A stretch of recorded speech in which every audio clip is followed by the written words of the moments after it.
Hello Aries, and welcome to April. This is an April month ahead reading for you if you have an Aries sun or if you're an Aries rising. This month is off to a very incredible start. I'm so interested to hear from my Aries friends about how the last week and a half, 2 weeks has felt for you. We're right in the middle of Aries season right now, and it may feel like Aries season is just quickening because Mercury just moved into Aries, and when Mercury moves into Aries, it's like liquid lightning. I mean, it's like fire lightning. It's intense, and so I'm recording this on Sunday, the 4th, but Mercury moved into Aries yesterday on Saturday, so there would have been a lot of expression. You have this energy in your first house, a lot of expression of who you are, who you're showing up as, what you believe, what you feel, what you're manifesting, what it feels true, what is resonating, like lots and lots and lots of communication. And it's lots of that kind of communication for everyone. However, this is specifically about like, this is who I am now for you Aries. This is how I'm showing up now. This is how I express this new identity that I have now. And that will be that message that you're formulating this week and moving through the rest of the month will be amplified by the new moon in your first house on the 11th.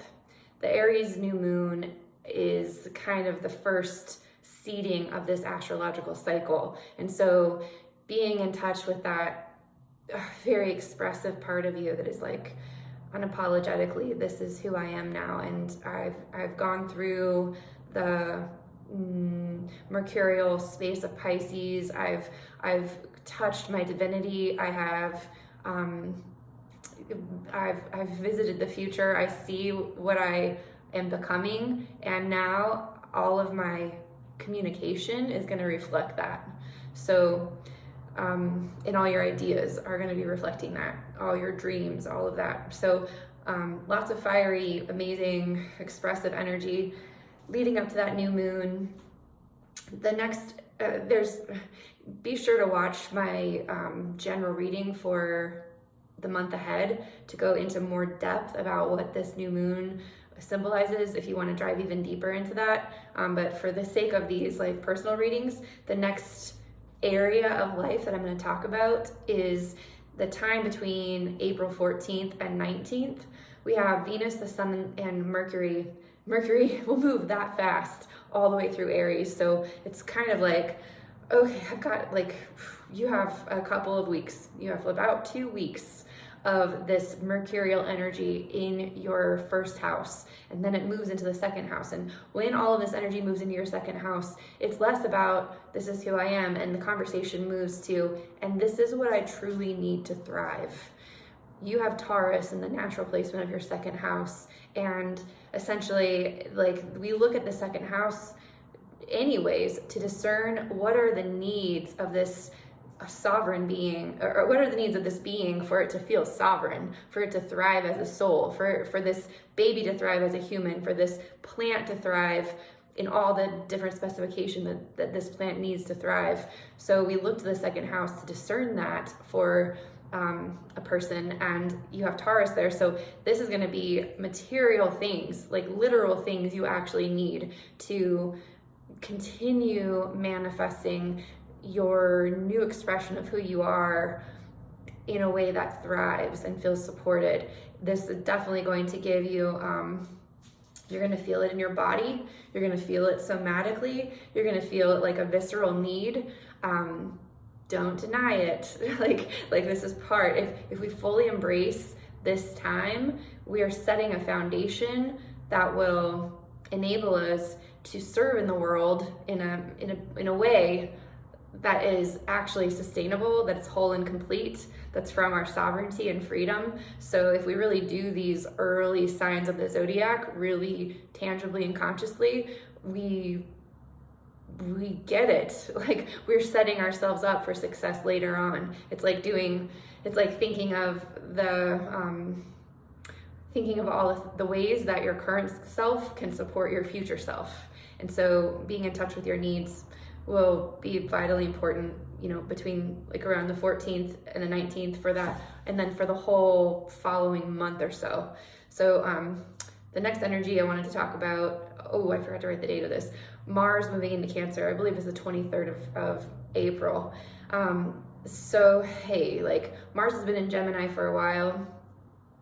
Gemini is definitely, that was during that time while Mars was moving through Gemini from March 3rd to this point on the 23rd of April, I believe. You were really reconstructing your belief systems. You're like shifting the way you thought. It's like you're upgrading all your processing centers. And when Mars moves into Cancer, there will be a tangible shift in the collective. First of all, we will all step into like our material somatic needs, our body needs, our earthly needs, and then we're going to feel a punctuation of our emotional expression. One of the readings I did with someone, I was like, be aware that a lot of individuals may be acting from like irrational, immediate emotion without really like having a lot of time to think about it. Like people will just feel things and express things. There's not necessarily going to be a lot of mental, rational consideration about this. And the goal of the universe is, well, while Mars is moving through Gemini, hopefully you got that stored away so that by the time we reach the emotional state, you've got the support of the mind in service to those emotions. We've got the wherewithal. Now, in a perfect world, that would be fantastic. However, you know, there will be a lot of people. This is going to show up in your 4th house. This could feel really close to home for you. There could be people in your role, like you could be feeling the emotional needs, your own emotional needs intensely, and feeling like the need for self-nurturing is very important. And there will also be a lot of people around you that also need to get their needs met, and they don't necessarily have this going on in their 4th house. So they might be reaching out for different areas of their life to help them soothe that emotional expression, or to be accepting of themselves in that state. So just be aware that changeover will happen near the end of April. And then to cap it off, we've got the full moon in Scorpio on the 26th. This is going to be, like, I call this the somatic boundaries full moon.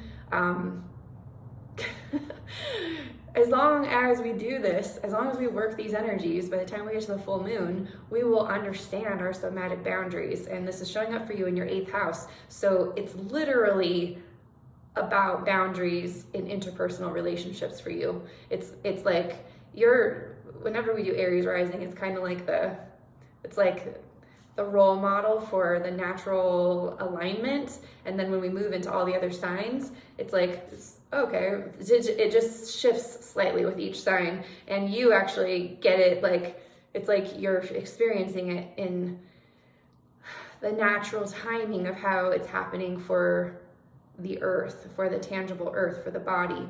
So I hope that made sense to you. It's just, for you, this is like legitimately, what are your somatic boundaries in your interpersonal, intimate relationships?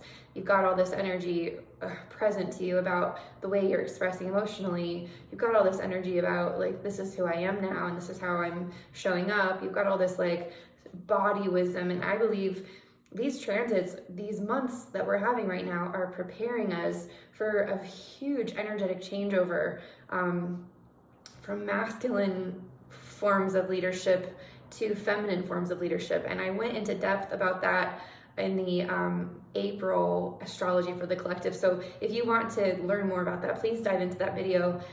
For now, Aries, I'm actually just going to pull a card for you and share just an archetypal reminder that will, oh, this is the one. Okay. Ooh, okay, Aries, you got the animal. I love this for you, Aries. Okay, so this is 19. Good number. Okay, the animal. I'll read this card for you. The beast, the wild one, the she-wolf. We are mammals. The hair on our chest and between our legs reminds us so. We try hard to deny our unrefined animalistic nature, yet through this archetype we tap into power and direction. Activating the animal within means reawakening our relationship to nature in the most broad and embodied sense. Drinking from waterfalls, roaring at the moon, opening eyes underwater, eating berries from the vine. The life force of our planet begs us to set down the devices, the constraints, and the social constructs, and remember the warm blood that pulses through our veins. The animal longs for breath, food, procreation, and physicality. It wants soil under our nails and starlight on our skin.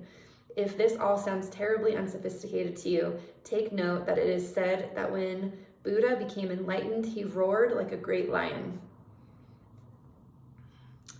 Notice your resistance to the animal within. Where does it come from? What has it kept you from doing, wild one?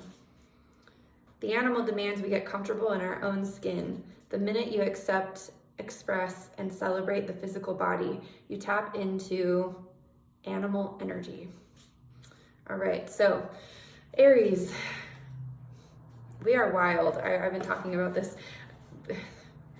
I'm super excited to hear how this is going for you, Aries. This is an amazing year to be an Aries. Coincidentally, I will be announcing and offering a somatic astrology class starting in Taurus season around the 20th of April. The purpose of this class is to provide an embodied approach to learning astrology, and it's based on our own chart, our own life experiences, and letting our own experiences be the archetypal guide for this symbolic language of astrology. It's a very beautiful way of learning something, because it's, instead of from a top-down approach, it's very much from a ground-up approach, where we don't necessarily go directly to the mythology first. We go from the felt experience first, and then we validate the felt experience with the mythology. So stay tuned for that. If that's something you're interested in, go ahead and leave me a comment, message me in some way. I'll leave a link below if you'd like to reach me in a different way. And also, Aries, if you found this valuable, please share this video with other people, and I will see you next month, or next week, actually. I make videos every week for the signs, so if you want to continue getting these videos or being notified when these videos come out, please like, share, and subscribe to my channel. And I believe that's all I needed to say. All right, Aries, have a great day. Bye-bye.